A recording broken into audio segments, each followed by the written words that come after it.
Hi everyone, this is Abel, welcome back to my channel. Today I'm bringing you 2 reviews and a couple of reading updates. But before we start, remember that if you enjoy science fiction and fantasy books, especially epic fantasy and space opera, this is the perfect place for you. So if you want to see more videos like this, please consider subscribing, leaving a like, maybe comment down below. Thank you. The first book we are talking today is The Winds of Change, the first book in the Elements of Time series by Sam Paisley. And I just discovered that someone calls him Paisley. I'll say Paisley, it's easier for me.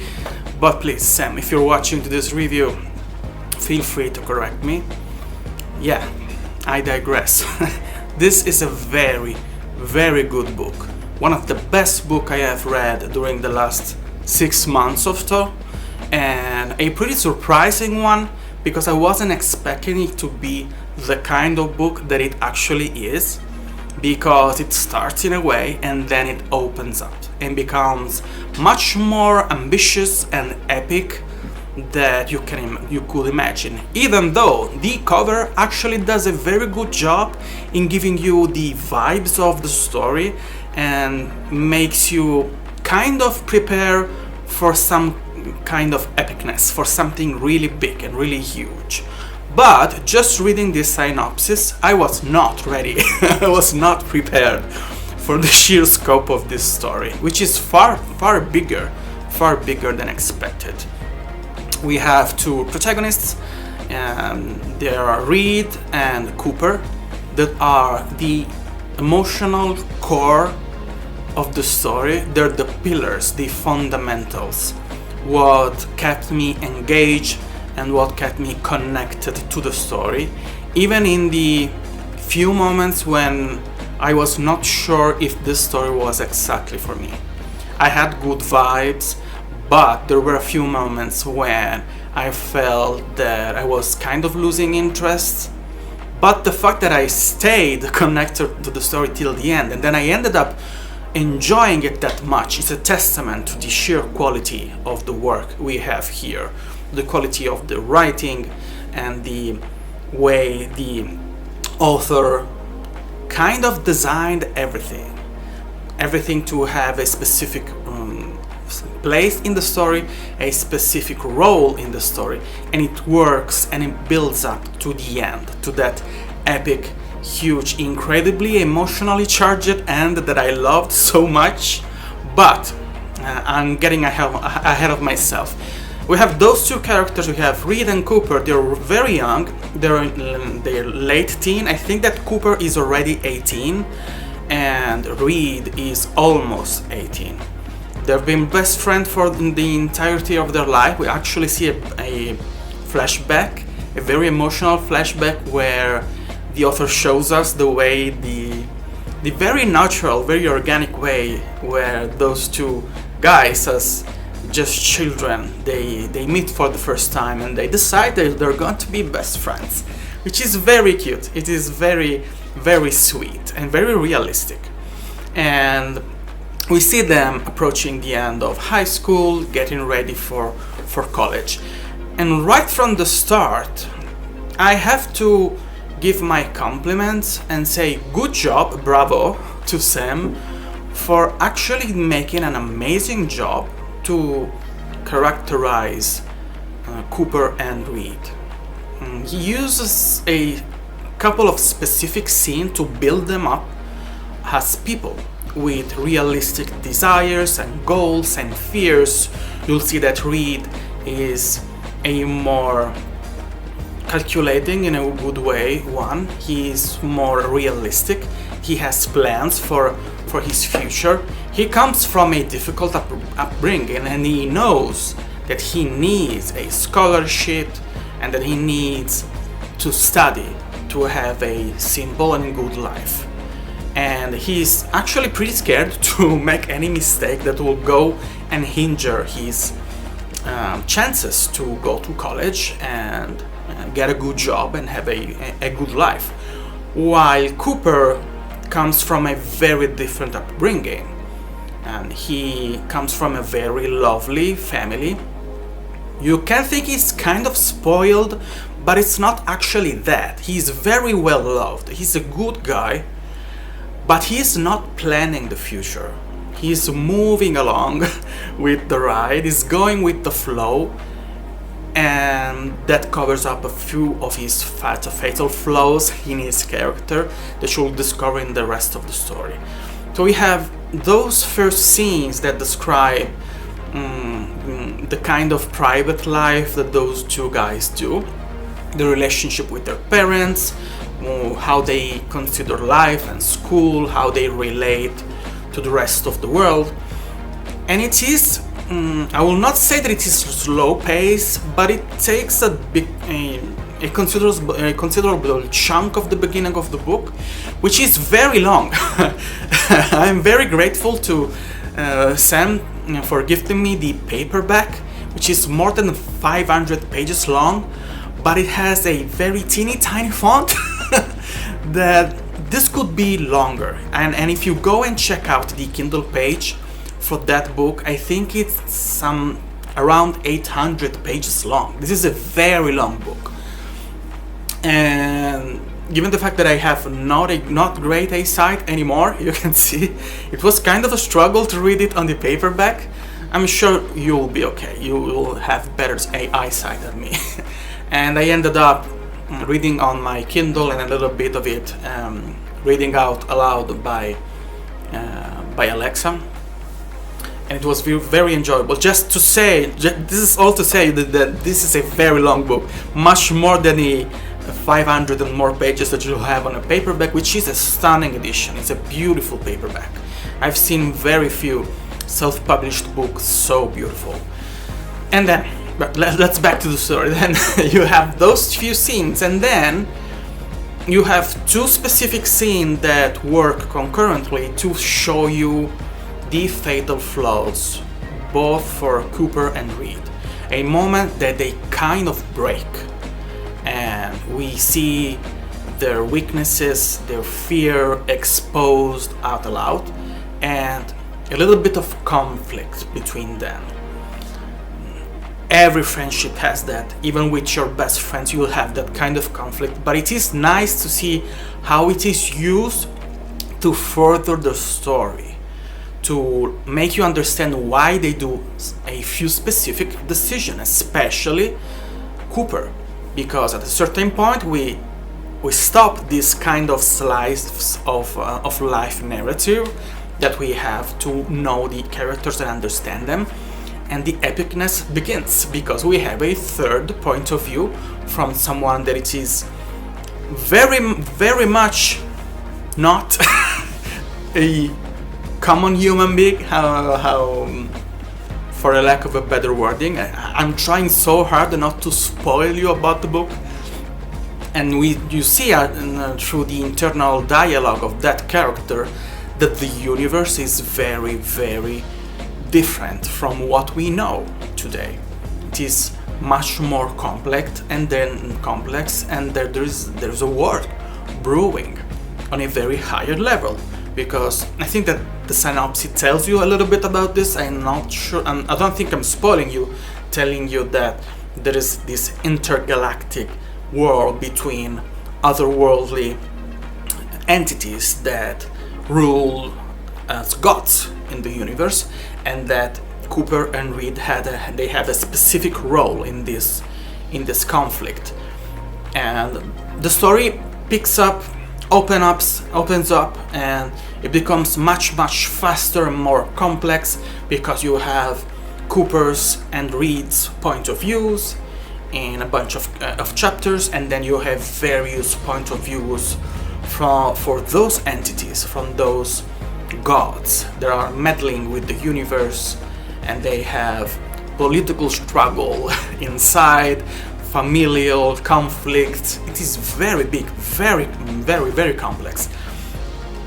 The novel has, I think, about a 30% that goes to the mechanism, the familiar setting of trials. Cooper and Reed have to learn stuff, and they have to face trials to obtain something that will be useful in this larger conflict. They will have to understand what's going on, and we try to understand what's going on with them. And it is very enjoyable, very funny, very cinematic. It has a huge scope, huge battles. It is very funny, very quick, but also always very emotional. The relationship between Cooper and Reed, it is the fundamental of this story. And it is, as I told you, what kept me engaged. Because, to be honest, every time the focus was shifting to those otherworldly entities, those gods, I was not a fan. Not a huge fan. And they have quite a bit of space in the story, and I can understand why. Because it is a big story, it is huge, it is complex, it tells you in a way a story long tens of thousand years old. It's a very long story in which humanity has a very teeny tiny fraction of portion of importance at the beginning, especially of the story, that will become more and more important in the rest of the novel and potentially in the rest of the series. But every time we were shifting focus to those other chapters, those other points of views, aside the one specific, which is the main villain of the story, it was very interesting. And he has a huge plot twist at the end that I kind of catch it. I was not exactly sure, but pretty sure. But it was cool nonetheless. Every time we were spending time with those other point of views, I was a little bit on the fence. That's not to say they were not done good. They were not done properly. But they have a pretty respectable amount of screen time, and I was eager to come back to stay with Cooper and Reed, to see the relationship evolve and to change because of what they were going through, and to live the adventure with them. And I was asking myself, why do we have to spend time with those people? And I understand why at the end of the book, and I can appreciate the desire to make the book as big and as complex as is needed to be, probably, given the fact that this is the fundament, the pillars of the rest of the series. So we needed to do a lot of groundwork to cover story, relationships, politics, and everything else. So I certainly understand, but I was struggling a little bit and waiting to come back to those characters. But anyway, even those chapters when we were away from Cooper and Reed, they were very interesting on a lore and world building aspect. They gave me a lot of questions and a couple of answers and a lot of doubts. I still have a lot of questions about how it will be explained, how it will be developed, and what we will see in the rest of the story. And the ending is very strong. It is very good. It is one of the most emotionally charged ending I have ever read. This is a Sunderlanche. This is an avalanche of emotions. The final fight is emotionally charged, is bloody, it is heavy, it brought me almost to tears, it gave me goosebumps. It is so powerful, and you just have to read it because the book is good. It is good, it is very good, it is huge, it is long, it is complex, it is very emotional. It is a beautiful book that will make you proud. That showing it on your shelves, on your private library, will make you happy. It will look amazing. And I'm so happy that I have discovered this author, that it is part of my library, and I'm so eager to read the rest of the story. I know that Sam is working hard on book 2, and hopefully I'm going to read it sooner than later, and you should absolutely check it out. Highly recommend it. The second book I'm reviewing for you today is The Rest to the God by Joshua Walker. This is a novella, And as I've told you many times, if you have been watching this channel for a bit, or if you follow me on Instagram, you should totally follow me on Instagram, because I can give you updates on what I'm reading basically every day in my stories. Yeah, this is a very short novella, but it is also very powerful, and it is packed with story and information. This is around 100 pages long, I think, if I'm not mistaken, and the author kindly gifted me a paperback edition of that, which is beautiful. And it covers 100 years of story. And it does it in a very elegant, very emotional, and very deep way. I'm in awe of that, because it is hard to tell so much, that much of story, that huge chunk of time in such a short amount of page, in that short page count. And the protagonist of this story is Nishia, at least that's the way Alexa pronounces it. And she's, at the beginning of the story, she's old, but she doesn't show, because the race she's a part of, they age very slowly compared to human beings. She's not exactly human. She's part of a race that has a symbiotic, very deep relationship with a tree. A tree that it is so huge, it is so big, that it basically covers an entire country. And the people of this nation, they live on the branches and inside the tree. They have this very symbiotic, yes, that's the best way to say it, relationship with the tree, because the tree protects them, gives them life, and at the same time they have to do stuff to keep the tree alive.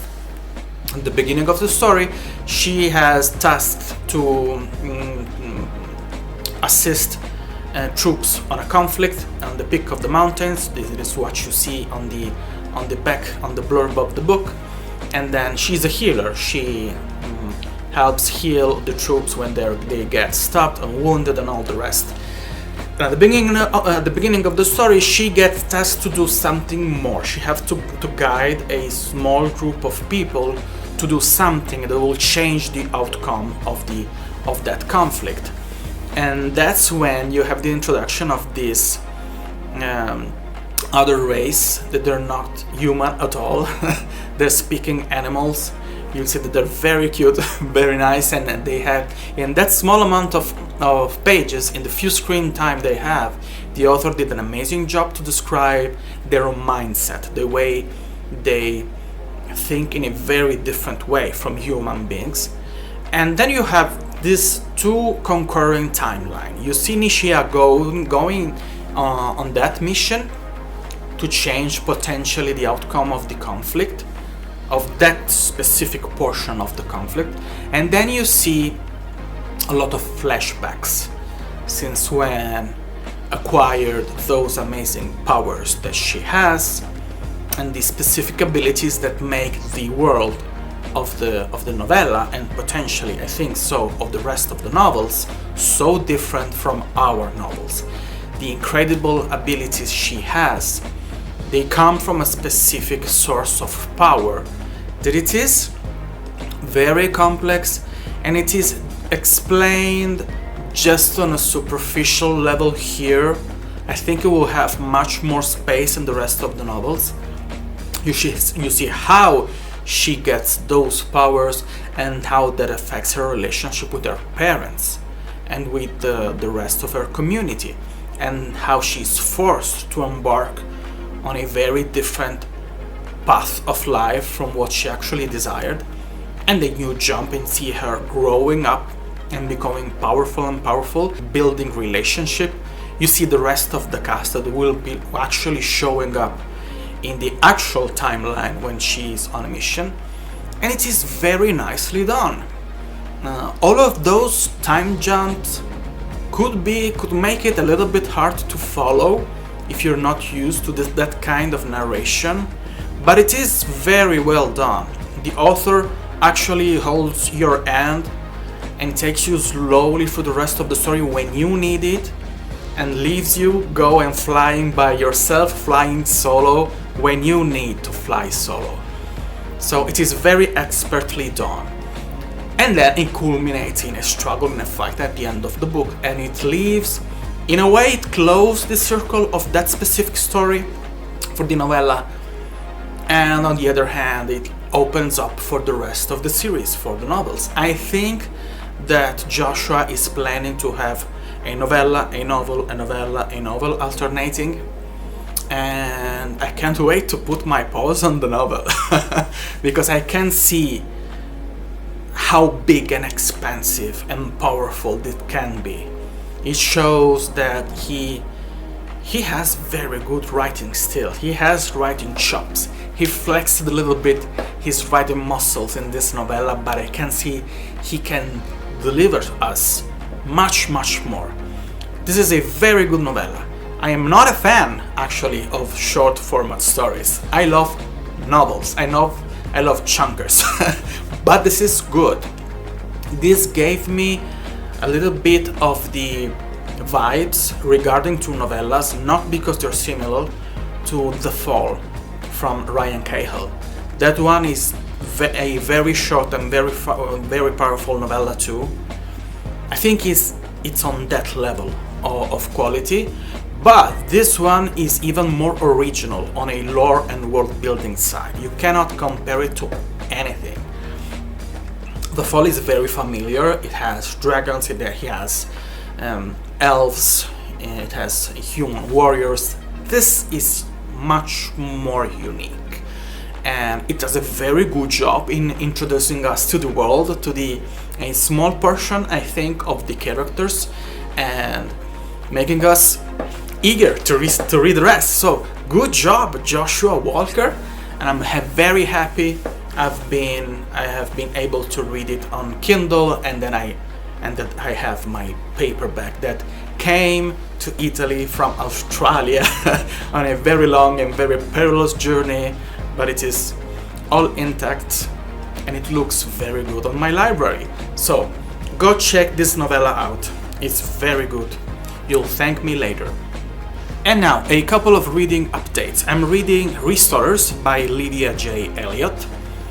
I'm saying reading, but I can say playing too, because this is kind of an interactive novel that gamifies the experience of reading a short story. You can read and interact with this story on an app called Unearthed Story that you can find on iOS and Android. I'm reading this on my phone and a little bit on my updated and upgraded tablet. Finally, it is very funny. It has a very I like the irony, the underlying irony on this artificial intelligence that have to complete a few tasks, and then it has to decide what he wants to do. Actually, I have to decide because the story has a lot of twists and turns when you can actually decide how the main character will work, what he will do, and it will affect the rest of the story. I'm not sure how this kind of decision will affect the end of the story, how many hands you have, how replayable it is, but I'm very curious. It is very interesting, it is very well written, and the app works flawlessly, even on a very cheap phone like this one, and it works even better on a very good tablet. So this is just one of the many stories you have on that app. A few of them are free for everybody, all the others you have to pay to open and to have access to the rest of the story. And I had a little bit of a chat on Instagram with Livia J. Elliot. If you don't follow her on Instagram, you should absolutely follow her. And she told me that they are going to upload regularly new stories on the app. I think a couple of new stories are coming in 2024, pretty soon actually. So go follow her and go download the app. It is very funny, and the story, it is very digestible because it is this structure is very quick. You can just play bite-sized pieces of the story and then interrupt it whatever you want, and then coming back and continue whenever you can, when you have time. But it is not, doesn't ask you to stay there and sitting in front of a phone on a tablet for 60 minutes before something actually happen on the interactive side of the story. I think it is very well balanced. So go check it out and let me know what you think about it. I'm also reading Waking Ursa Minor by Helen Rygh-Pedersen, an epic fantasy story, a little bit dark, when we have this very original world building, when just this huge divide between colonizers and the original people that lived in a country, and all the personal and political struggles that comes out of it, on a religious level too. It is very interesting, and it has one of the most hideous and despicable villains that I have ever seen. I think it's kind of a morally gray character, because we follow him just from the beginning of the story, but he's so twisted, so deeply twisted, and it actually got me on my nerves a couple of times. And I'm trying to read it and trying to understand his mindset with the other point of view, from a very naive, very bright-eyed girl that is discovering her heritage and all that comes with it. It is very interesting, pretty dark, very well written. It has a very visceral writing style that never comes in a way of enjoying it. It's never flowery in a way, but it is pretty elegant. So I'm very interested to see how the story evolves. And then I'm also reading The Faded Dragon by Cameron Michaels, which has a very interesting twist on dragon shifters. And because one of the protagonists, the two protagonists, the 2 points of view that I've seen at the beginning of the story, especially the female one, he is daughter of a dragon and an elf. So she's kind of in the middle. She has a humanoid form, but she has horns and she has fangs, and she has a tail and wings. But her mother, she was a dragon shifter. She was actually this huge, amazing and gorgeous beast that was able to change and shift and become a beautiful woman. And you have a very nice prologue that tells you a little bit of the story, how those races were in conflict, and how this new mixed race of elves and dragons they come to be, and how this affected the evolution of the cultural evolution of the world we are seeing in the story. It is in a way very bizarre because I never read anything like this. I'm pretty sure that we have a world full of dragon shifter and of mixed races between elves and dragons at large in the self-published world and in other genres, but I know absolutely nothing of it, and I'm pretty sure that in the realm of epic fantasy this is pretty new. And it is very interesting. The story flows very smoothly. I've read 70 pages in one sitting, which is huge for me as a slow reader. So it is a very promising read. I'm pretty sure I'll give you a review very soon, and you should absolutely check this out too. That's all I've got for you today. Thank you for being patient with me, because during the last 3 weeks it's been very difficult for me to upload new videos. First my webcam broke, then I catch a cold, influenza, how we say here in Italy, that really knocked me off. It was a really rough couple of weeks. So thank you for being here, and please help me share this video, leave a like, leave a comment, help me keep this channel alive, because YouTube really doesn't like when I don't upload consistently. So there's a good chance that that this video will tank horribly, and that no one will be notified, and that no one is going to see it. and I'm very sad about it. But please, if you can, consider subscribing, consider leaving a like and comment and share it if you want to see more videos like this. Of course, even we are at the end of this one, you can see more right here. I post reviews, I post a little bit of unboxing on my short side of this channel. I post charts and books that I wanna read, and next week we will have a book haul too, because I acquired quite a few of books. A few I purchased myself, a few have been authors' gifts, and a few of them are present from my family and my friends. So go on the lookout for that, and I'll see you on the next video. Thank you and bye.